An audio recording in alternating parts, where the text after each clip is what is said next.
at Reading Air Attack Base, which also includes the offices for Forest Service, BLM, and the Department of Interior offices, CAL FIRE. There's a Shasta unit fire station, there's a smoke jumper base, and the air attack base, and so forth that I already mentioned.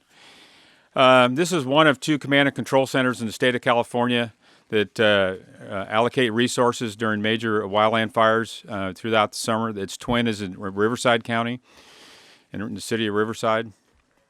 Last year, just to give you an idea of where we are, last year we went into multi-agency coordination mode, which means all the departments that work out of here meet daily to allocate resources. We went into our max mode in July and came out in mid-September. And we didn't launch our first incident management team until July.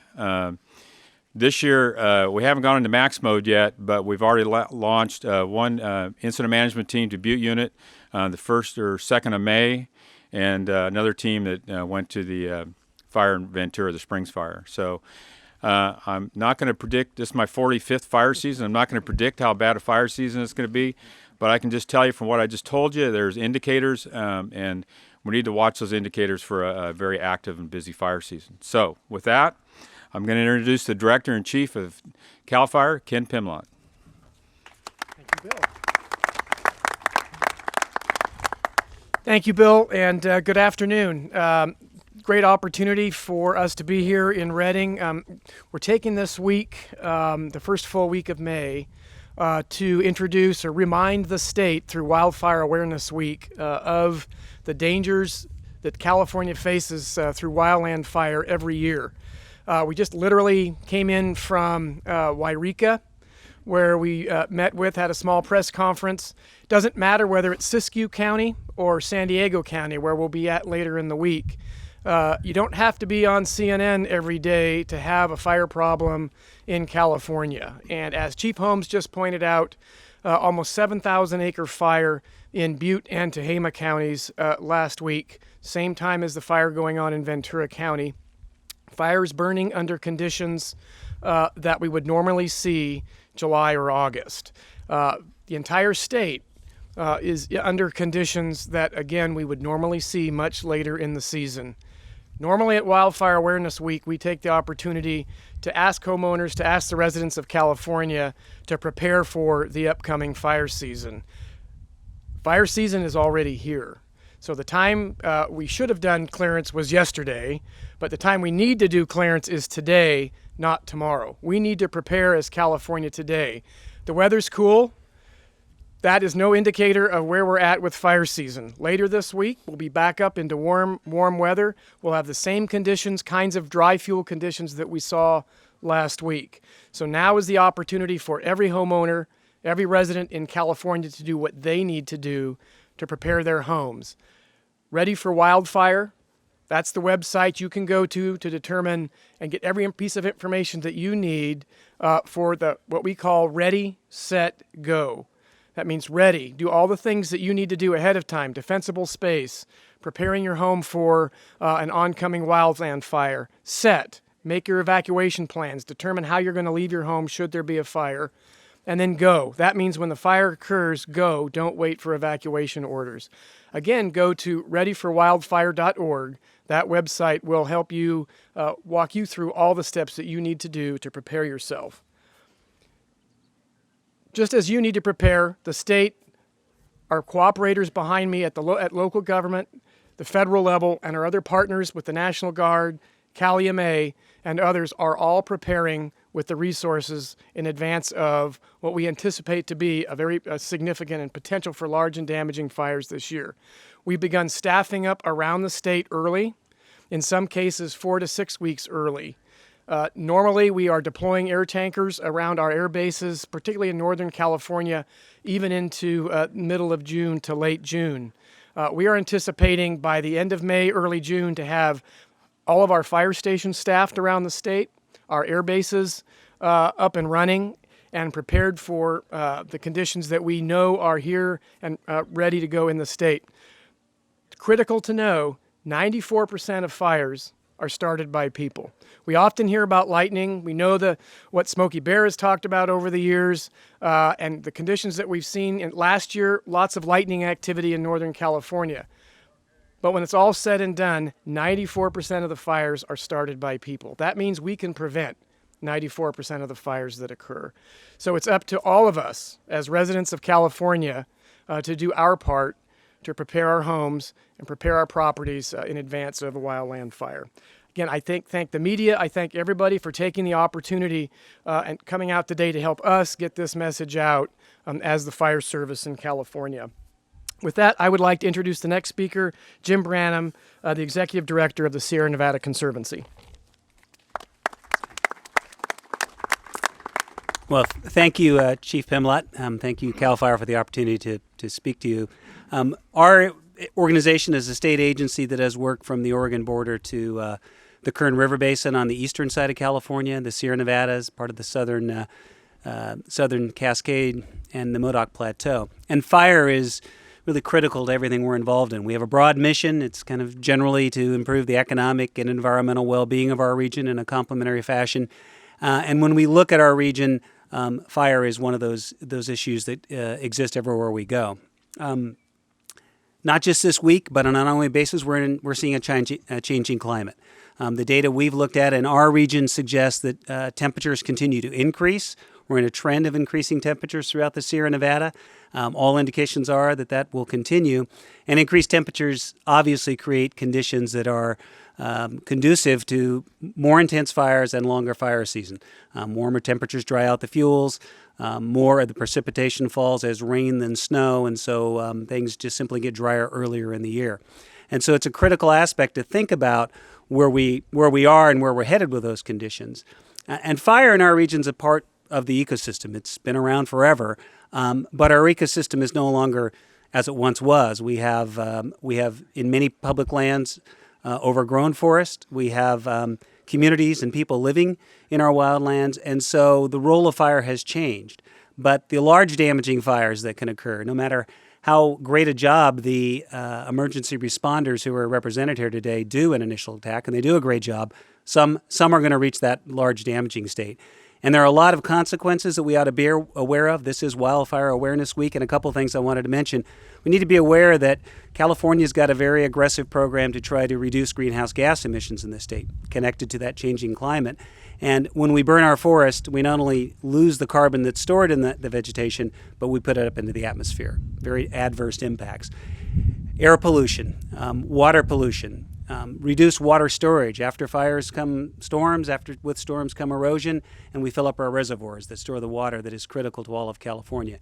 Recreational opportunities and habitat is all lost when we have these large damaging fires. So I'd like to echo the words of Chief Pimlott in terms of the public being mindful of their responsibility, for those living in the wildland area, and for those visiting it to be extra careful. There's a lot at stake, homes, people, resources, all of the above, and an awful lot that can be avoided, as the chief suggests, because of the human element of all of this. So once again, thank you for the opportunity, and it's my pleasure to introduce Arlen Craven of the United States Forest Service.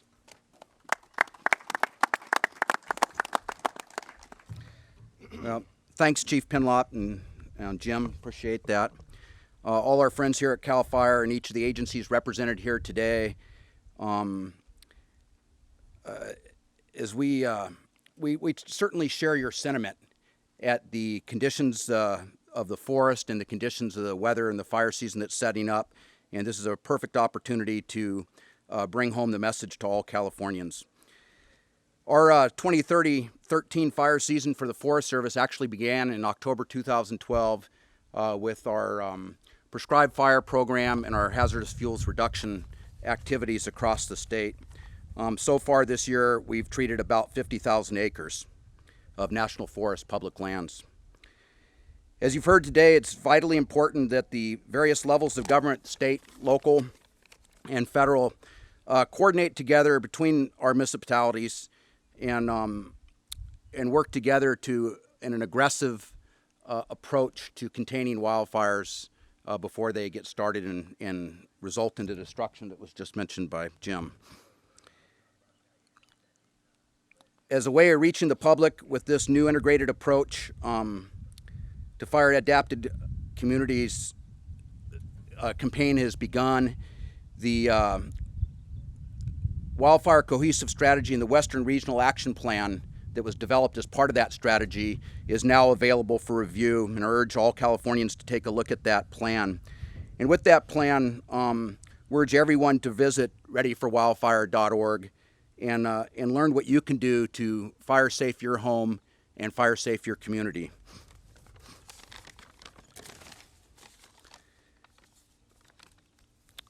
So the current outlook for the fire season was just spoken about. The Forest Service protects approximately 20 million acres of public lands throughout the state. And as we head into this season, we're concerned much of the land that we protect is the more mountainous, higher elevation lands.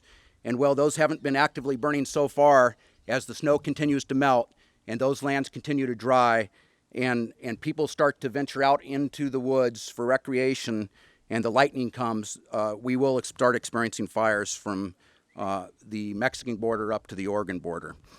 Our predictive services analysis tells us that the January through April period has been the driest in 49 years. It was a busy fire season last summer for sure, especially up here in Northern California, where we had thousands of lightning-caused fires. 2008, we had thousands of lightning-caused fires and a significant fire season here in California. This year appears to be a bit drier than 2008 as we start the season. But as Ken mentioned, we're not going to, or excuse me, that was Bill that mentioned it. The predicting a fire season is really too difficult until we get near the end of it. But this is a year to be cautious. So we're ready for the 2013 fire season with a full complement of firefighting resources. In our 18 national forests, we have 271 fire engines, 40 hotshot crews, 19 helicopter-based firefighting crews, 54 Type 2 call when needed firefighting crews, 18 bulldozers, 8 additional Type 2 initial attack crews, 49 tactical water tenders, 6 air attack aircraft, 2 Firewatch Cobra helicopters. We'll be supporting 12 large heavy helicopters in the state for initial attack and extended attack firefighting, and we have 40 smoke jumpers here at Redding that are ready to go to hit the fires hard and keep them small. In Southern California, we're bringing on a medium helicopter that'll be staffed 24 hours a day for nighttime and daytime capability. We have 2 helicopter rappel crews that'll be working in the region, one on the Klamath National Forest and the other down on the Sierra. We have 190 fire prevention personnel that'll be working throughout California this year, and 75% of those are wet patrols, so they're fire prevention personnel with wet water tank in their vehicles. And nationally, the Forest Service has the ability to mobilize 26 air tankers, and that includes 8 legacy air tankers as well as the DC-10 contract, and which is available through a call when needed contract. We also have additional air tankers that we can access from Canada and Alaska, the Convair 580s, and we'll bring them on when necessary. The Forest Service also has the ability to mobilize hundreds of helicopters beyond what we have based in California through our call when needed contracts and accessing our national resources. So lastly, I'd like to say, leave you all with the thought that when wildfire visits one of your communities, please remember that the vegetation that you've treated and reduced and the fire danger that you've minimized around your homes is not only important to protect your communities and your homes, but it's also vitally important to protect the firefighters and provide for their safety and provide them opportunity to be successful at protecting your homes. So thank you, Ken, and all the partners here today. Appreciate you setting up this gathering. And with that, I'll introduce David Bissell, California Forestry Association President. Thank you.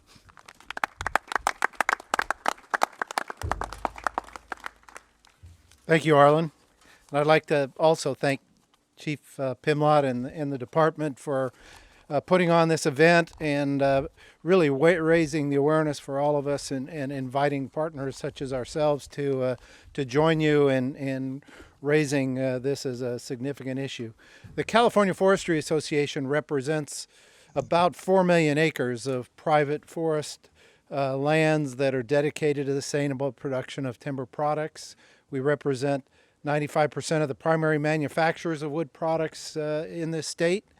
We generate about 500 megawatts of biomass energy, which uses the wood waste that comes off of these fuel management projects that Arlen and Jim and others are generating to make a positive renewable energy product out of it. And we represent the timber operators and the professional foresters who work in the forest. I would just like to we've had a wonderful relationship with the department over the years in both dealing with preparedness for fire as well as attack within those areas that are ours. But I'd like to point out something that is new between our relationship in the last year and a half or so. The California Forestry Association entered into an MOU with CAL FIRE to come together and recognize the benefits of cooperation and continuing education to enhance fire prevention knowledge, skills, and abilities of those persons responsible for forestry operations in the state of California. It has been a great opportunity for our folks to get together with the department beforehand, and we have had the opportunity to share our fire plans with the department's fire plans. We've been working hand in hand as first responders on the front lines when we do have fires, maintaining fire breaks and building shaded fuel breaks around communities and important infrastructure, roads, railroads, utility lines are key issues that we are working on and working with the department on, and offering use of materials and equipment to help suppress fires, along with many, many other activities. And we have scheduled annual meetings this time of year between the unit chiefs and our members to ensure that the department knows where we are and what equipment we have available, and we are in tune with the department and their activities for the coming year. We have found this to be just a real great start this past year, had really improved our communications, and we're very, very proud of the progress and results that have been made in attaining our common goals. We look forward to continuing our partnership with CAL FIRE to proactively protect our communities and forest lands from wildfire. Thank you. With that, I'd like to introduce Kim Sagaris with Cal EMA. Kim? Good afternoon. One of the more important things that we do at my agency is we manage the state fire and rescue mutual aid system. State fire and rescue mutual aid system is made up from volunteers, tribal entities, to some of the largest metropolitan fire departments, not only in this state, but in the country. Our state agencies are also represented inside that. Our federal partners participate and assist us back and forth. And it's really a great organization because this is where we sometimes as agencies work towards some surge capacities. They go for everywhere from initial attack to providing key surge during some of the largest fires and capabilities that the state needs at given times. There are also times when we have to go outside the state to our other state partners on our borders and to as far away as the East Coast to get some of those resources. We're very lucky to have such a organization, and I think ultimately the citizens of the state are lucky to have the fire and rescue mutual aid system that we do. It's the finest not only in this country, but probably the finest anywhere in the world. I have to emphasize to everyone that the fire service in California has been working very hard to be ready for fire season. What we really need to do is get the citizens to do their part to help us help them. I can't emphasize that enough, and I think you've already heard it several times today. Work with us to take care of yourselves so you can help us during those critical times. It's really important. Thank you very much, and thank CAL FIRE and Chief Pimlott and his staff for preparing today's event. Excuse me. Let me introduce a good colleague, Colonel Jeff Smiley from the California National Guard, who's always there when we need him. Thank you, Chief Sagaris. In behalf of Major General David Baldwin, the Adjutant General of the State of California, I'm Colonel Jeff Smiley. I'm the Director for Plans and Operations for Domestic Operations. And these interagency partners and I work effectively throughout the year, not just during fire season, for any catastrophic environment that we may be plagued with.